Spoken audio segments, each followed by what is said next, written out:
Welcome to Karnataka car designers. ಇವತ್ತು ನಮ್ಮ ಶಾಪ್ಗೆ ವೆಹಿಕಲ್ಸ್ ಬಂದಿದೆ. ಇದು ಫಸ್ಟ್ ವೆಹಿಕಲ್ಗೆ ನೋಡಿ ಒಂದು ಫ್ಲೋರ್ ಮ್ಯಾಟ್ ಇನ್ಸ್ಟಾಲ್ ಮಾಡಿದ್ದೀವಿ. ಫ್ಲೋರ್ ಮ್ಯಾಟ್ ಈ ಥರ ಸ್ಟಿಚಿಂಗು ಮ್ಯಾಟ್, ಇದು ಲೆದರ್ದು ಫಿನಿಶಿಂಗ್ ನೋಡಿ ಯಾವ ಥರ ಬಂದಿದೆ, ಚೆನ್ನಾಗಿದೆ. ಇದರಲ್ಲಿ ನೆಕ್ಸ್ಟ್ ಒಂದು seat cover, premium quality seat cover install ಮಾಡಿದ್ದೀವಿ. ಈ ಸೀಟ್ ಕವರ್ ನೋಡಿ ವೈ ಫಿಟ್ಟಿಂಗು ತುಂಬ ಚೆನ್ನಾಗಿ ಬಂದಿದೆ ಫಿನಿಶಿಂಗು. ನೋಡಿ ಬ್ಯಾಕ್ ಸೀಟ್ ನೋಡಿ ಈ ಥರ ಫಿನಿಶಿಂಗ್ ಬಂದಿದೆ, ತುಂಬ ಚೆನ್ನಾಗಿ ಬಂದಿದೆ finishing. Y fitting premium quality seat cover ಇದು. ನೆಕ್ಸ್ಟ್ ಒಂದು ಸ್ಟೇರಿಂಗ್ ಕವರ್ ಅಪ್ಡೇಟ್ ಮಾಡಿದ್ದೀವಿ. ಸ್ಟೇರಿಂಗ್ ಕವರ್ ನೋಡಿ ವೈ ಫಿಟ್ಟಿಂಗು, ನೀಟಾಗಿ ಸ್ಟಿಚಿಂಗ್ ಜಿಗ್ಜಾಗ್ ಸ್ಟಿಚಿಂಗ್ ಮಾಡಿದ್ದೀವಿ. ಇದರ ನೆಕ್ಸ್ಟ್ ಒಂದು ವೈ ಸಿಸ್ಟಮ್ ಇದೆ, ಅಂದರೆ ಕಂಪ್ನಿಯಿಂದನೇ ಬಂದಿರೋ ಒಂದು ಸಿಸ್ಟಮ್ ಇದೆ.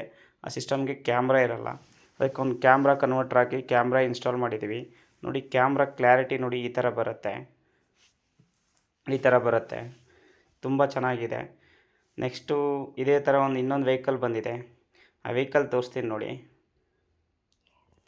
ಬ್ರಿಜಾ ವೆಹಿಕಲ್ಲು, ಇದಕ್ಕೂ ಕೂಡ ಒಂದು chrome line door visor update ಮಾಡಿದ್ದೀವಿ, ಒಂದು ವಿಂಡೋ ಫ್ರೇಮ್ ಕಿಟ್ ಅಪ್ಡೇಟ್ ಮಾಡಿದ್ದೀವಿ, ಡೋರ್ ಗಾರ್ಡ್ ಅಪ್ಡೇಟ್ ಮಾಡಬೇಕು, ಇನ್ನೊಂದು ಸ್ಟೇರಿಂಗ್ ಕವರ್ ಕೂಡ ಅಪ್ಡೇಟ್ ಮಾಡಬೇಕು. ಇನ್ನು ಒಂದು ಪ್ರೀಮಿಯಂ ಕ್ವಾಲಿಟಿ ಮ್ಯಾಟ್ ಹಾಕಿದ್ದೀವಿ ನೋಡಿ, ಸ್ಟಿಚಿಂಗ್ ಮ್ಯಾಟು ಕೂಡ ಇದು 7 ಸ್ಟಾರ್ ಅಂತ ಪ್ರೀಮಿಯಂ ಕ್ವಾಲಿಟಿದಿದ್ದು ನೋಡಿ. ಈ ಥರ ಫಿನಿಶಿಂಗ್ ಬಂದಿದೆ, ತುಂಬ ಚೆನ್ನಾಗಿ ಬಂದಿದೆ.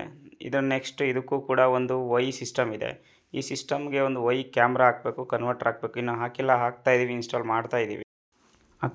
ಇನ್ನು ಆಲ್ರೆಡಿ 2-3 ವೆಹಿಕಲ್ ಆಗಲೇ ಕಳಿಸಿದ್ದೀವಿ, ವಿಡಿಯೋ ಮಾಡೋಕ್ಕಾಗಿಲ್ಲ. ಸೊ ಇದೇ ಥರ ಐಟಮ್ ಬೇಕಾದ್ರೆ ವಿಸಿಟ್ ಮಾಡಿ ಕರ್ನಾಟಕ ಕಾರ್ ಡಿಸೈನರ್ಸ್.